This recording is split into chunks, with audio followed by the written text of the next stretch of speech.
ሰላም ሰላም ውድና የተከበራችሁ ቤተሰቦቼ እንደምንሰነበታችሁ እንደምን አላችሁ? በያላችሁበት የክርስቶስ ሰላም ይብዛላችሁ። እንዴት ናችሁ? ደህና ናችሁ ወይ? እኔ ደህና ነኝ፣ እግዚአብሔር ይመስገን። እናንተ በያላችሁበት ሰላም እንደሆናችሁ ተስፋ አደርጋለሁ ማለት ነው። እንዴት ናችሁ? ደህና ናችሁ አይደለ? ዛሬ እንግዲህ እንደምታዩት በጣም ደስ የሚል ቦታ ነው ማለት ነው ያሳየኋችሁ። እንደምትመለከቱት እርግጥ ከቤት እኔ ብዙ ጊዜ አልወጣም ማለት ነው። ግን አጋጣሚ የዚህ ማለት እዚህ ያለሁበት ቤት ልጃቸው አግብታ ነበረና የእሷ የተከራየችበት ቦታ ሄድኩ ማለት ነውና እንደምትመለከቱት አሁን እኔ ያለው 8ኛ ፎቅ ላይ ነኝ። 8ኛ ፎቅ ላይ ሆኜ ነው እንግዲህ ይሄን የምቀርጽ ያለሁት ማለት ነውና መኪናዎቹ በዛ ላይ ደግሞ ቦታው እንደምትመለከቱት በጣም የሚገርም ነገር ነው። ያኔ ይሄን እንደዚህ ይሄን የሚያክል አገራችን ውስጥ የለም እያልኩ ሳይሆን ብቻ የሆነ በቃ ሁኔታው ምናምን እንዴት እንደሚያስፈራ የምር ማለት ነው። እዛ ላይ ወጥቼ ማለት ነው በጣም ነበር የሚያስፈራውና የሆነ ሲቀርጹላ የተንቀጠቀጥኩ ማለት ነው። ስልክ ላይ የምርቅ እየመሰለኝ የምር ማለት ነው በጣም ነበረ። በነገራችን ላይ እንደዚህ ያኔ እንትን ራሱ ባይሆን ማለት ነው ያኔ የእውነት ራሱ ባይሆን ነው እንደዚህ በፊልም ላይ እንዲሁ ደግሞ በተለያየ ሁኔታ ላይ ምናምን ሳይ በጣም የሆነ ውስጤ ይደነግጣልና የእውነት የምር ነው መስለኝ ውሸት ራሱ ቢሆን ማለት ነው። እና ምን ልላችሁ ፈልጌ ነው ይሄን ቪዲዮ ለመቅረጽ የበቃሁት እንደዚህ እንትን ላይ ሄጄ ነው ማለት ነው። እና ፎቅ ላይ ወጥቼ ነው ልላችሁ ፈልጌ ነው። እና ደግሞ ሌላ አሁን ለምሳሌ እዚህ አረብ ሀገር ውስጥ ስትኖሩ የሆነ ብዙ ነገሮች አሉ። ለምሳሌ ጥሩ እንዳለው ለመጥፎም አለ። ያው መጥፎም እንዳለ ደግሞ ጥሩ አለና ሁሉም አንድ አይነት እንትን አይደለም። ያኔ እኔ ብዙ ነገር የታዘብኩት ነገር አለና ትንሽ ላካፍላችሁ ብዬ ነው ማለት ስለ ሰርጋቸው ስለ አረቦች ሰርግ ማለት ነው። እና የሚገርማችሁ ነገር እውነት ማለት ነው እኔ አሁን ያለሁበት ቦታ ለመጀመሪያ ጊዜ ነው ማለት ነው እንደዚህ ሰርግ ምናምን ነገር ያየሁትኝና ምን ታዘብኩኝ መሰላችሁ? ለምሳሌ ሴት ልጅ ስትዳር በዚህ ሀገር ማለት ነው እኔ አሁን ያለሁት ዱባይ ነው። እርግጥ ሰዎቹ ኢራኒዎች ናቸው። አላቅም እንግዲህ ወይ የሀገራቸው ባህል ይሁን ወይ ደግሞ የዚሁ አሁን የኢማራት ባህልም ይሁን አይዶን ነው ያኔ አላቅም እውነት ለመናገር ማለት ነው። ግን ብዙ የታዘብኳቸው ለምሳሌ ሴት ልጅ የምር ማለት ነው ያኔ ሴቶች እኛ ሴቶች ልበልጅ እኛ ሴቶች የምር በጣም ውዶች ነን። የምር በጣም ውዶች ያኔ በጣም ከምላችሁ በላይ ማለት ነው። አሁን እንዳየሁት ማለት ነው በመጀመሪያ ቀን እሷ ማለት ልጅቷና ልጁ ሰማና ያደረጉበት ማለት ነው። እና ያው እሷ መጀመሪያ እሷም ፍቃደኛ መሆኗን ጠይቋት ነው። ከዛ በኋላ ያኔ እሷ ፈልጋለሁ ስትል እሱ ይመጣል ማለት ነው። ያኔ እሷ ጋር ሳይሆን ሌላ ቦታ እዛው ቤት ይመጣና ሌላ ቦታ ተቀምጦ እሷ ደግሞ ሌላ ቤት ተቀምጣ ማለት ፍላጎታቸውን በኦንላይን ትፈልጊያለሽ አትፈልጊም የሚባል ነገር ያወራሉ ማለት ነው። ከዛ እሷ አዎ ፈልጋለሁ ትላለች። ያኔ ፍላጎት ስላላት ፈልጋለሁ ትላለች ማለት ነው። ከዛ እሱም እንደዛው ከዛ በኦንላይን ላይ ያልቃል ማለት ነው የመጀመሪያው ቀን። ከዛ ሁለተኛው ቀንም ደግሞ እንትን ሰውየው የሆነ እንትን ያመጣል የተለያዩ ስጦታዎችን ይዞ መጣል። በሁለተኛው ቀን ደግሞ ማለት ነው ያኔ ይሄ ፈልጋለሁ አልፈልግም ተብሎ ይሄ ኒካ የሚባለው በእነሱ ከታሰረ በኋላ የሆነ ሀላዋም በቃ የተለያዩ ስጦታዎችን ይዞ ይመጣል። ከዛ እዛን ቀን ደግሞ እንደዚሁ በጣም በቃ ትልቅ ፕሮግራም ያደርጋሉ ማለት ነው። ከዛ እዛም ቀን ይበላል ይጨፈራል ምናምን ነገር ከዛ እሱ ፓርት ደግሞ ያልቃል። ከዛውን ደግሞ በሶስተኛው ቀን ደግሞ አሁን ደግሞ ሂና ይባላል የልጁ ማለት ነው። ከዛ የልጁ ሂና ደግሞ ይመጣና ልጁ ሴቷ ቤት ነው መጣው። እርግጥ አላቅም እኔ እንግዲህ ያው ባህላቸው ይሁን ባላቅም ግን እሱ እዚህ ቤት ነው የመጣው ማለት ነው ሴቷ ቤት። ግን ሌላው ደግሞ ለምሳሌ እዛን ቀን ማለት የእሷ ባል መሆን እፈልጋለሁ ካለበት ቀን ጀምሮ ያ ነገር ካለቀ ከንጋታው ለምሳሌ እንደ ዛሬ አልቆ እንደ ነገው ማለት ነው። ከዛን ቀን ጀምሮ ግን ባልየው እዚህ ይመጣል ማለት ነው። በቀጥታ ልጅቷን ያኔ ያገኛታል ስላችሁ ያኔ አብሮ ቁርስ ይበላሉ አብሮ ይወጣሉ ምናምን ነገር ከዛን ቀን ጀምሮና ይሄ በጣም ያኔ ደስ የሚል አይደለም በእኛ ማለት ነው። በእኛ ነውር ነው። ለምሳሌ ሴቷ ሳታገባ ወይ እዛ ሳትሄድ በእኛ ቢሆን ሲጀመር ልጁም ቤተሰብ ቤት አይመጣም የእሷ ቤተሰብ ቤት አይመጣም። ያኔ ይፈራልም ሲጀመር ያኔ እንደ ነውርም ነው የሚቆጠረው አይደል? እንኳን እንትን ብሎ እንኳን ሳያገባ ካገባ በኋላ ራሱ በቃ አማች ቤት ማደር ምናምን መዋል ያኔ እንደ ትልቅ ነውር ነው የሚቆጠረው። ያኔ መሄዱ ችግር የለውም ያኔ ለበአል እንዲሁም ደግሞ የሆነ ፕሮግራም ሲኖር መገናኘቱ እንዳለ ሆኖ ግን ውሎ ማደር ምናምን ነገር እሺ ነው።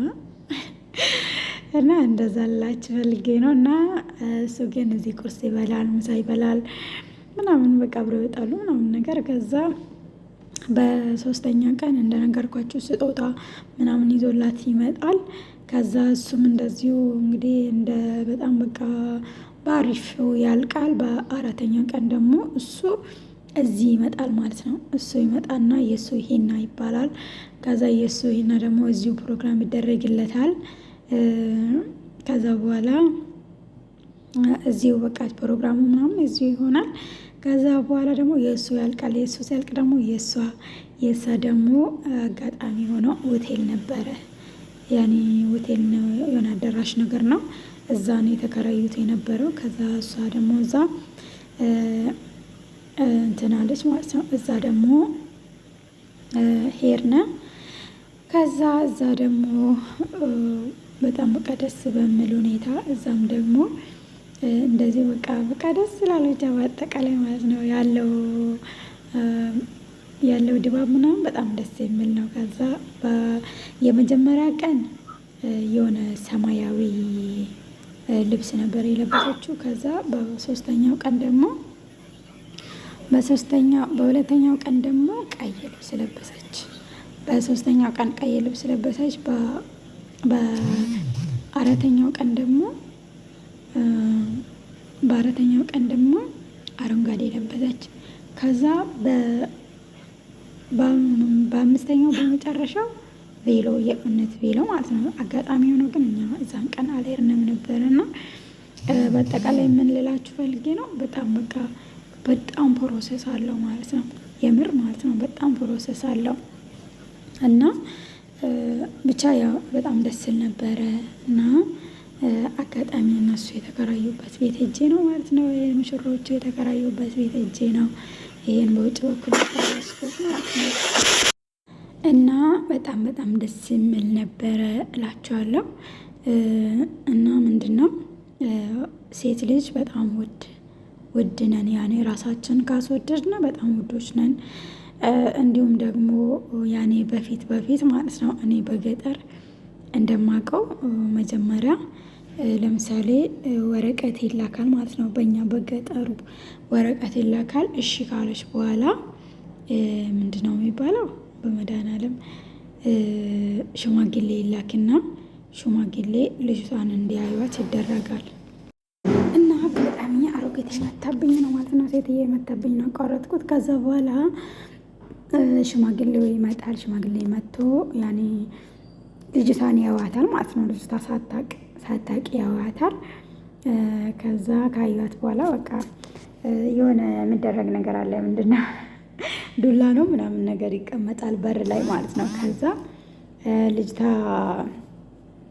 ዱላውን አንስታ ከገባች ያኔ አስተዋይ መሆኗን ምናምን ይመስለኛል። እንደዛ ነገር እንደሆነች ይታወቅና ያኔ በቃ ይጸድቃል፣ ፍላጎታቸው ይጸድቃል ማለት ነው። ያኔ ሽማግሌዎቹ ታውቂያላችሁ። አሁን ለምሳሌ እኛ አሁን እንደዚህ ፊዚካሊ የምናያቸው ነገሮች እነሱ በተግባር ለምሳሌ ሁሉም ነገር ማለት ነው በተግባር ነበረ በዛን ሰዓት የሚያዩት ማለት ነው። ከዛ ይሄን ካደረጉ በኋላ ደግሞ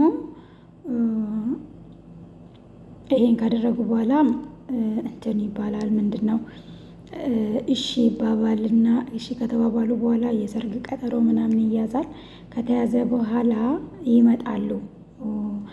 ያኔ የሙሽሪት ቤት ሰርጉ ፕሮግራም ከተያዘ በኋላ እንትን ይላሉ ማለት ነው። የሰርጉ ቀን ከተቆረጠ በኋላ ማጫ የሚመጣበት ቀን አለ። ማጫ ለምሳሌ ስንት እንደሆነ ምን እንደሚያመጡ ማጫ የሚመጣበት ቀን አለ። ከዛ በኋላ ደግሞ ለልጅቷ የሚያስፈልጋትን ነገር ልብስ ማለት ነው። ልብስ አንድ ምናምን አይደለም፣ ሁለት ከውስጡ በቃ የሚያስፈልጋትን ነገር ሁሉ እየገዛዙ ይመጣሉ። ከዛ ከመጡ በኋላ አሁን ደግሞ የሰርጉ ቀንም ነው ገዛዝቶ ለምሳሌ እሷን መጀመሪያ በእሷ ለክቶ ነው የሚያሰፉላት። ከዛ በኋላ ልብሱን ሁሉንም የሰርጉ ቀን ነው ይዞ የሚመጡት ማለት ነው። ከዛ ለአባትዮ ለእናትዮ ኡፍሳ የሚባለው ማለት ነው። ይሄ ምንድነው ማጫ ነው፣ ያው ማጫ ነው በእኛ የሚባለው፣ እርግጥ ነው አላውቅም። ከዛ ኡፍሳ ምናምን የሚባለው እና ለወንድም ለታላቅ ወንድም ለክርስትና እናት ሁሉም ነገር የሚደረገውን ይዘው ይመጣሉ የሰርጉ ቀን ማለት ነው። ከዛ ያለብሷቸዋል ምናምን መጀመሪያ ይመጣሉ። ከዛ ሙሽሪት ሌላ ቦታ ትቀመጣለች፣ እነሱ ድንኳን ውስጥ ይቀመጣሉ። ከዛ በኋላ ያኔ ሰርጉ ማለት ከበሉ ከጠጡ በኋላ ያለብሷቸዋል። ካለበሷቸው በኋላ ልጅቷን ይዟት ይሄዳሉ። ልጅቷን ይዟት ሲመጡ በማግስቱ መልስ ይጠራሉ። ያኔ በእኛ ምን ነበር የሚባለው በስላሴ የሆነ የሚባል አለ ብቻ። ከዛ ይዘው ይመጣሉ። ልጅቷ አትሄድም፣ የመልስ ማለት ነው። የመልስ ልጅቷ አትሄድም። ከዛ ልጅቷ ከተመለሱ በኋላ ደግሞ ሚጫ ይባላል። የሚጫው ቀን ደግሞ ትሄዳለች። አይደለም መጀመሪያ ኮሎልቻ ይባላል። ኮሎልቻ የሚባለው መጀመሪያ ያ ኮሎልቻ ይደረጋል። ብርቱካን ምናምን ሸንኮራ በቃ ጣፋጭ ነገሮች ምናምን ይገዛዙና ልጅቷ ቤት ይኬዳል ማለት ነው። ልጅቷ ሳትሆን የልጅቷ ቤት ማለት አሁን ለምሳሌ ልጅቷ ያገባችበት ቤት ይኬዳል። ከዛ ልጅቷ ያገባችበት ቤት ይሄዳል። የማን ነው የሚሄደው? የሴቷ ቤተሰብ የወንዱ ቤተሰብ ቤት ይሄዳል። ከዛ ያ እንደዛ ኮሎልቻ የሚባለው ነገር ዳቦ ምናምን ደፍቶ ነው የሚሄዱት። ከዛ ልጅቷን አጫውቶ ምናምን በቃ ይመለሳሉ ማለት ነው። ከዛ በኋላ ደግሞ ሚጫ ይባላል። ሚጫው ደግሞ ማን ቤት ነው የሚሆነው? ሴቷ ቤት ይመጣሉ። ከዛ ለምሳሌ ለአባትየው ለእናትየው ያለበሱት ልብስ አለ አይደለ? ከዛ ሚጫ ማለት በአጠቃላይ ሚጫ አጠባ ማለት ነው። በኦሮምኛ ማጠብ ነው። ስለዚህ ያን ያለበሷቸውን ያጥባሉ ማለት ነው። ያጥባሉ ሙሉ ለሙሉ አይደለም ያጥቡት። ደግሞ የሚገርመው ነገር ማለት ነው እንደዚህ ልብሱን ጫፏን ይዟትና ጫፏን ያጥባሉ። ለምንድን ነው ይሄ እንግዲህ ባህሉ እንደዛ ነው ይመስለኛል። እና እውነት ለመናገር በዛን ሰዓት እግዚአብሔር በሚያውቀው ትንሽ ነበር፣ ግን አስታውሳለሁ። በቃ የሆነች የአጎቴ ልጅ ነው አግብታ እንደዛ ሲያደርጉ አየሁኝ ማለት ነው። ከዛ ጫፏን አንስተው ጫፏን ያጥዋትና ከዛ ይሰቅላሉ። ከዛ እንደዛ ነገር ማለት ነው። ከዛ እዛን ቀን ባልየውም የባልየው ቤተሰብ ምናምን መጥቶ እዛ ያድራል። እንግዲህ ይመስለኛል ቅልቅል የሚባለው ይመስለኛል። አሁን በከተማው ቅልቅል እያሉ ይጠሯቸዋል። እርግጥ ወይ ቤት ውስጥ ነው ወይ አዳራሽ ነው ወይ ደግሞ ሆቴል ሊሆን ይችላል። ቅልቅል አንዳንድ ሰዎች እንግዲህ እንደየአቅሙ የሚደግሰው እና እንደዛ ይመስለኛል ይሄ በእኛ ሚጫ የሚባለው ማለት ነው። ከዛ እንደዛ ካደረጉ በኋላ ሴትዮዋም ልጅታን ይዞት በንጋታው ወይ 2 ቀንም ሊያድሩ ይችላሉ፣ 3 ቀንም ሊያድሩ ይችላሉ። በንጋታውም ወደ ቤታቸው ሊሄዱ ይችላሉ ማለት ነው። ከዛ በኋላ በቃ ያልቃል፣ ሰርጉ አለቀ ይባላል ማለት ነው። እና በጣም ደስ የሚል ባህል ነው እና የምር ማለት ነው። አሁን ይሄ እዚህም ደግሞ ያየሁት ነገር በጣም በቃ ደስ የሚል ነገር ነው የምር ማለት ነው። በጣም ደስ ይላል። እና እኛ ሴቶች ያኔ ራሳችንን ውድ መሆናችንን ማወቅ አለብን ልላችሁ እፈልጋለሁ በዚህ አጋጣሚ ማለት ነው። እኛ ራሳችን ውድ መሆናችን ልንረዳ፣ ልናውቅ፣ ልናምንም ይገባል ልላችሁ እወዳለሁ። እና እንግዲህ ሴቶች ያላገባችሁ ያገባችሁ እንኳን እንግዲህ አይመለስም፣ ምንም ማድረግ አይቻልም። ግን ያላገባችሁ ግን ውድ መሆናችሁን አውቃችሁ ራሳችሁን ማይሆን ቦታ አትጣሉ ልላችሁ እወዳለሁ። እና በተቻላችሁ መጠን ምረጡ። መልካም ትዳር ከእግዚአብሔር ነውና እግዚአብሔር ለሁላችንም እኛ ያሰብነው ሳይሆን እሱ ያስበውን መልካም ትዳር ይስጠን፣ ይስጣችሁ ልላችሁ እወዳለሁ ውዶቼ። የነበረን ጊዜ ይሄን ይመስላል። እንግዲህ ቪዲዮውን እንደወደዳችሁ ተስፋ አደርጋለሁ። በያላችሁበት የክርስቶስ ሰላም ይብዛላችሁ። መልካም ጊዜ ይሆናል።